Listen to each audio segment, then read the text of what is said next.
Kwa majina anaitwa Hussein Farijala Selemani, ni mwanachama.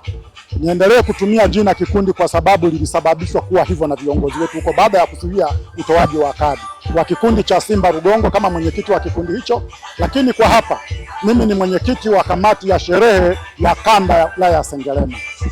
Hii kanda Sengerema imekuwa na matukio mengi. Unaweza kuambia watu ni lini hasa ilianza ili watu waweze kufahamu? Ya umoja huu wa kanda ya wanasimba kanda ya Sengerema ulianza rasmi mwaka 2023. Lakini lengo na madhumuni ilikuwa ni kuwaunganisha wanasimba katika matukio muhimu ya Simba, ya klabu yetu ya Simba, lakini pia katika kuinuliana uchumi na kusaidiana katika maafa na starehe. Pengine kwa hiki ambacho mmeamua leo kukifanya hapa kinamaanisha nini hasa, sasa watu waelewe vipi kama Watanzania na wana Simba wengine Tanzania na duniani kwa ujumla? Ya hapa unavyoona kwanza bado hajakamilika, maana wanachama na wageni ndio wanaingia, lakini lengo kubwa la kutuleta leo hapa kijiweni ni kwa ajili ya kuja kukisapoti kikundi hiki ambacho tunaendelea kukiita kikundi japo kina hadhi ya kuwa tawi, kuwainua kiuchumi kwa maana ya kuja na michango yetu hapa ili kuwasapoti wapate kufikia malengo yao. Unaweza kutuambia pengine idadi kwa sasa hivi inaenda kuwa ni ya watu wangapi kwa upande wa wanachama wa kikundi hiki? Kwa wanachama wa umoja kwa ujumla sasa hivi hatupungui wanachama 3000. Ukiacha vikundi marafiki ambavyo vyenyewe havijajiunga kwenye umoja, hatupungui 3000. Kwa hiyo tunafanya mzunguko huu kwa kila mwaka. Tunainua vikundi vitatu kwa mwaka. Tunavifikia vikundi vitatu na michango yetu kama tulivyokubaliana. Hii ina maana gani na mlianzaje mpaka mkaweza kufikiria na mkaleta wazo kama hili? Wanachama wanasimba kwa ujumla ni wamoja. Wanasimba tuna mapenzi. Ni huruka ambayo tumeirithi kutoka kwa waasisi wetu. Unaponiona mimi kwa umri wangu huu, sijawahi kupenda wala kufikiria kushabikia timu yoyote. Kwa maana hiyo basi, umoja huu tuliourithi huko tunauendeleza na tunafikia mahala sasa tunajaribu kuona miundombinu ya kiuchumi, mahitaji yaliyo kwenye vikundi kwa maisha ya mwanachama mmoja mmoja. Hiyo ndio maana tunafikia mahala sasa tukapata wazo la kuungana pamoja ili tusaidiane. Acha kikundi kimoja kimoja huko, lakini kupitia muungano huu kwa ujumla una faida kubwa sana.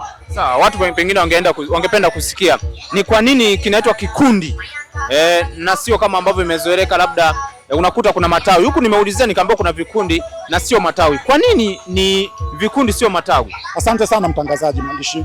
Ni kwamba tunaheshimu sana sheria kama tulivyo wanasimba, na hasa Sengerema tunajaribu kuheshimu sana sheria. Hatuko tayari kutii sheria kwa kulazimishwa.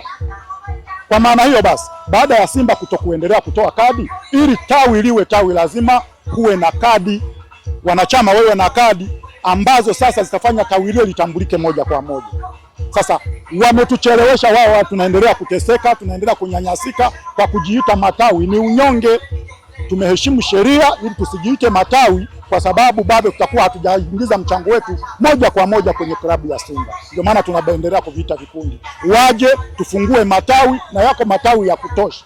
Waje tufungue matawi ili sasa na sisi unyonge uishe. Kwa jumla hili la kujiita vikundi linatupa unyonge sana. Viongozi wa mkoa hao unawataka waje? Viongozi wa mkoa tunawataka waje na tulisha tuma wawakilishi kwenye vikao vyao, lakini bahati mbaya Sengerema hatujawahi kuwaona. Tuko tayari kuwapokea muda wowote, hata kama wangesema wanakuja usiku wa manane. Tuko tayari kwa ajili ya kutengeneza umoja huu ili uwe na nguvu, tuendelee kupata mapato sisi wanachama mmoja mmoja, lakini bado klabu ya Simba ivune mapato kutoka kwetu. Basi sawa. Neno gani ambalo unaweza ukalizungumzia kwa upande wa timu yako kwa sasa hivi kwa msimu huu na kule ambako tunaelekea mwishoni? Asante sana. Ni furaha ambayo haina kifani. Wanasimba wote unaowaona hapa nyoyo zao zimesuhuzika. Nikupe dokezo. Tumekuwa huko nyuma wenzetu wa upande wa pili walikuwa wanasema wamempiga mwenyekiti wao, wamempiga mwenyekiti wao. Hapana. Naendelea kufanisha. Hakupigwa, isipokuwa walikumbushwa, uongozi ulikumbushwa majukumu.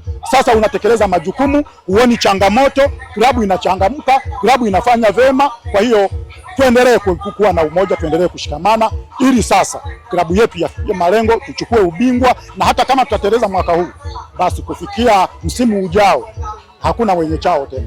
Jina la utani unakuita nani wewe? Jina la utani bana. Mimi bwana naitwa mzee wa kuwachapa. Endelea kuifuatilia YouTube channel yetu Jembe FM TZ. Subscribe, comment, like and share.